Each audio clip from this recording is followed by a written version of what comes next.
যারা কোরবানি করার সিদ্ধান্ত গ্রহণ করবেন তারা জিলহজের চাঁদ ওঠার পর থেকে নিয়ে ঈদের দিন কোরবানি করা পর্যন্ত এই সময়ের মধ্যে মাথার চুল, গোঁফ, হাত পায়ের নখ এবং শরীরের অবাঞ্ছিত পশম ইত্যাদি এগুলো কাটা থেকে বিরত থাকবেন এই 10 দিন। অর্থাৎ এগুলো চাঁদ উঠার আগে আগে কেটে ফেলবেন। আর কাটবেন কখন? কোরবানির পরে। তাহলে চাঁদ উঠা থেকে কোরবানি এই সময়ের মধ্যে চুল, নখ ইত্যাদি কাটা থেকে বিরত থাকবেন কারা? যারা কোরবানি করার নিয়ত করেছেন। যদিও এখানে কোরবানি যারা করার নিয়ত করেন নাই সে মানুষগুলোর জন্য এই আমলের কথা অনেক উলামা একরাম বলেন এবং উভয়টার সপক্ষেই কম বেশি দলিল এবং যুক্তি আছে। এই দশক উপলক্ষে আমরা 10টি কাজ করব। নাম্বার 1, এই দশক উপলক্ষে সাধারণ যে নেকামলগুলো আছে, রুটিন যে ভালো কাজগুলো আছে এগুলো বেশি বেশি করব।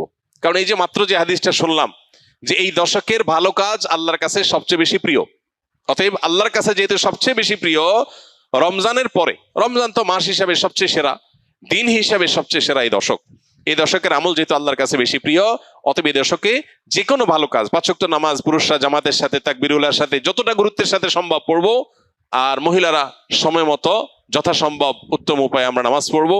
এর বাইরে নফল নামাজগুলো পড়ার চেষ্টা করবো, ইশরাক তাহাজ্জুদের চেষ্টা করবো ইনশাআল্লাহ।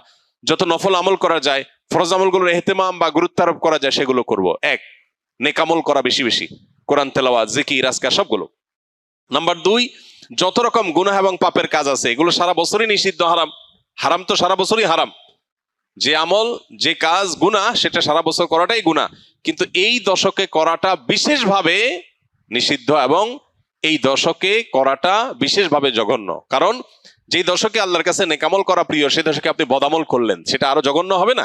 এই জন্য এমনিতেই সম্মানিত 4 মাস সম্পর্কে আল্লাহ রাব্বুল আলামিন বলেছেন ফালা তাজলিমু ফিহিন্না আনফুসাকুম, এই দশক, এই মাসগুলোতে তোমরা নিজেদের প্রতি অবিচার করো না। এই জন্য জিলহজের প্রথম দশক সম্মানিত 10 মাস, 4 মাসেরও অংশ, আবার মর্যাদাপূর্ণ দশক, আল্লাহর কাছে সবচেয়ে প্রিয় নেকামলের জন্য। অতএব সেই দশকে আমরা গুনাহ থেকে, পাপের কাজ থেকে বেঁচে থাকার ব্যাপারে বিশেষভাবে যত্নশীল থাকবো ইনশাআল্লাহ।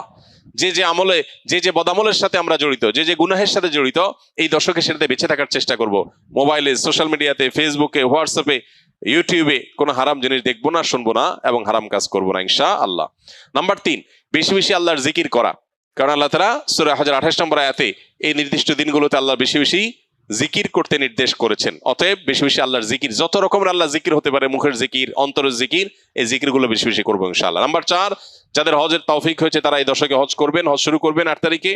আর নাম্বার 5, যাদের কোরবানির তৌফিক আছে তারাও কোরবানি করবেন, কারণ মান ওয়াজাদা সাআতান লিআন ইউযাহি ওয়া লাম ইউযাহি ফালা ইয়াকরাবান্না মুসাল্লানা, যার কোরবানি করার সামর্থ্য আছে অথচ কোরবানি করলো না, নবী সাল্লাল্লাহু আলাইহি ওয়াসাল্লাম সতর্ক করেছেন, হাদিসে সতর্ক বাণী এসেছে, সেজন্য মুসলমানদের ঈদগাহে না আসে। এই জন্য কোরবানি করা এটা হলো 5ম আমল এই দশকের, যাদের তৌফিক আছে। 6 নম্বর আমল হলো যারা কোরবানি করার সিদ্ধান্ত গ্রহণ করবেন তারা জিলহজের চাঁদ ওঠার পর থেকে নিয়ে ঈদের দিন কোরবানি করা পর্যন্ত এই সময়ের মধ্যে মাথার চুল, গোঁফ, হাত পায়ের নখ এবং শরীরের অবাঞ্ছিত পশম ইত্যাদি এগুলো কাটা থেকে বিরত থাকবেন এই 10 দিন। অর্থাৎ এগুলো চাঁদ উঠার আগে আগে কেটে ফেলবেন। আর কাটবেন কখন? কোরবানির পরে। তাহলে চাঁদ উঠা থেকে কোরবানি এই সময়ের মধ্যে চুল, নখ ইত্যাদি কাটা থেকে বিরত থাকবেন কারা? যারা কোরবানি করার নিয়ত করেছেন। যদিও এখানে কোরবানি যারা করার নিয়ত করেন নাই সে মানুষগুলোর জন্য এই আমলের কথা অনেক উলামা একরাম বলেন এবং উভয়টার সপক্ষেই কম বেশি দলিল এবং যুক্তি আছে। 7 নম্বর আমল হলো বেশি বেশি তাকবীর, তাহমিদ, তাহলিল পড়া, যেটা মাত্র বললাম। উঠতে বসতে, চলতে ফিরতে, বাজারে ঘাটে, ঘর বাড়িতে, সব জায়গাতে আল্লাহু আকবার, আল্লাহু আকবার, লা ইলাহা ইল্লাল্লাহু, আল্লাহু আকবার, আল্লাহু আকবার, ওয়ালিল্লাহিল হামদ বেশি বেশি উচ্চারণ করা। আমরা মোবাইলের ওই যে ওয়েলকাম টিউন হিসাবে তাকবীর কিভাবে সেট করা যায় সেটার জন্য আমরা প্ল্যান করতে পারি, প্রোগ্রাম করতে পারি। আর কতভাবে মানুষকে স্মরণ করানো যায় হালাল উপায়ে, বৈধ উপায়ে, সেটা আমরা চেষ্টা করতে পারি। তাহলে 7 নম্বর আমল হলো বেশি বেশি তাকবীর, তাহমিদ, তাহলিল পাঠ করা। এটা এই 10 দিন ধরে রাত দিন কোনো সংখ্যা ছাড়া যার যতটুকু তৌফিক হয়। 8 নম্বর আমল হলো এই তাকবীরটাই আইয়ামে তাশরিকে, অর্থাৎ জিলহজের 9 তারিখ বাদ ফজর থেকে নিয়ে জিলহজের 13 তারিখ আসর পর্যন্ত প্রত্যেক নামাজের পরে একবার করে পাঠ করা, নারী পুরুষ সবাই।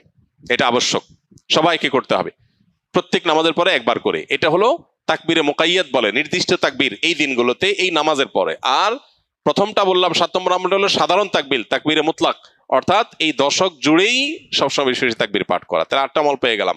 9 নম্বর আমল হলো জিলহজের 9 তারিখে রোজা রাখা, যারা আরাফায় যেতে পারেন নাই, বিশ্বজুড়ে যে মুসলমানরা আছেন তারা এই দিন রোজা রাখবেন। এই দিনে রোজা রাখলে কি লাভ হবে? নবী আলাইহিস সালাম বলেছেন, আহতাসিবু আল্লাহ আন ইউকাফিরাস সানাতাল্লাতী ক্বাবলাহু ওয়াল্লাতী বা'দাহু। অর্থাৎ জিলহজের 9 তারিখে আরাফাত দিনে রোজা রাখলে কেউ তার 1 বছর আগের আর বেঁচে থাকলে অগ্রিম 1 বছর পরের গুনাহ আল্লাহ মাফ করে দিবেন। অর্থাৎ সগীরা গুনাহগুলো আল্লাহ তাআলা মাফ করে দিবেন। এজন্য এই আমলটা করার চেষ্টা করা। শুধু জিলহজের 9 তারিখই নয়, অনেক উলামায়ে কেরাম জিলহজের 1 থেকে 9 পর্যন্ত এই সবগুলো দিনকে রোজা রাখাটাকে মুস্তাহাব বলেছেন। আর 10 নম্বর আমল হলো ঈদের দিনে যে সুন্নাহগুলো আছে সেগুলো পালন করা। অতএব জিলহজের এই দশককে আমল এবং ইবাদত দিয়ে সাজাবার চেষ্টা করবো তো আমরা ইনশাআল্লাহ। বেশি বেশি তাকবীর, তাহলিল, তাহমিদ নিজেরা পড়বো, অন্যদেরকে উদ্বুদ্ধ করবো, চেষ্টা করা যাবে না ইনশাআল্লাহ। আল্লাহ রাব্বুল আলামিন আপনাকে আমাকে আমাদের সবাইকে আমলের তৌফিক দান করুন।